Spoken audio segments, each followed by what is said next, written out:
Hi there. So in this video, I'm going to show you how to create Django project. So I'm assuming that you have Python installed and also you have Django installed on your system. You can verify the installation simply by typing Python, then space, then double dash version to check the version of Python installed on your system. Next, for Django installation, type in Python, then space, then dash m, then space Django, then space again, double dash version. Now hit enter and it should show you the version of Django installed on your system. Now let's try and create a project in Django.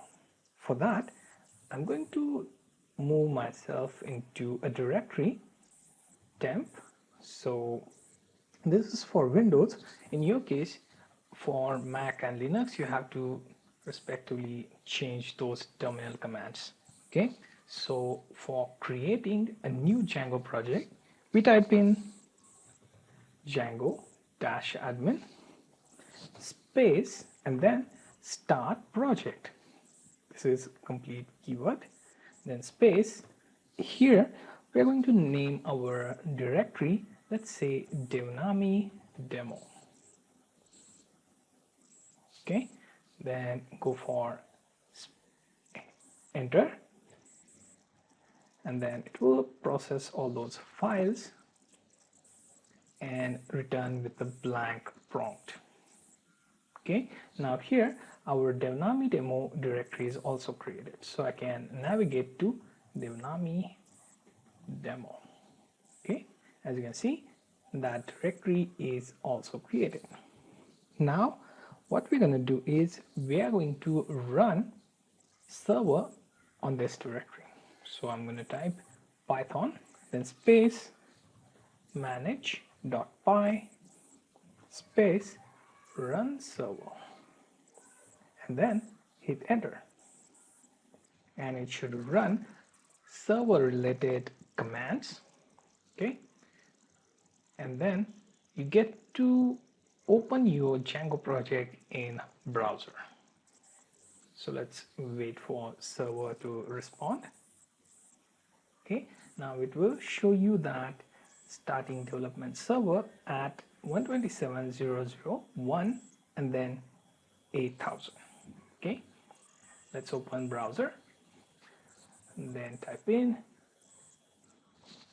Okay, and here you have your Django project. As you can see, this is the default Django placeholder page and we are going to edit that in future videos and then replace it with our project placeholder page.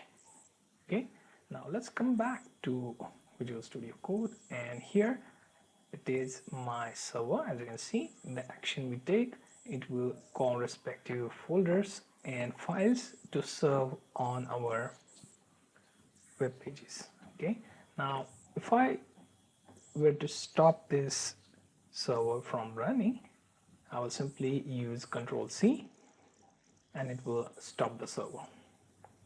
Now if you want to run on specific port, simply add space to our existing run server command and here choose the port number.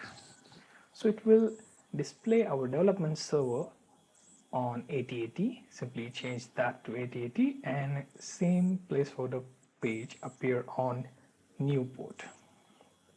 Okay, so you get the idea of how to create a project in Django using Django admin and then how to run development server and view your project homepage on specific URL.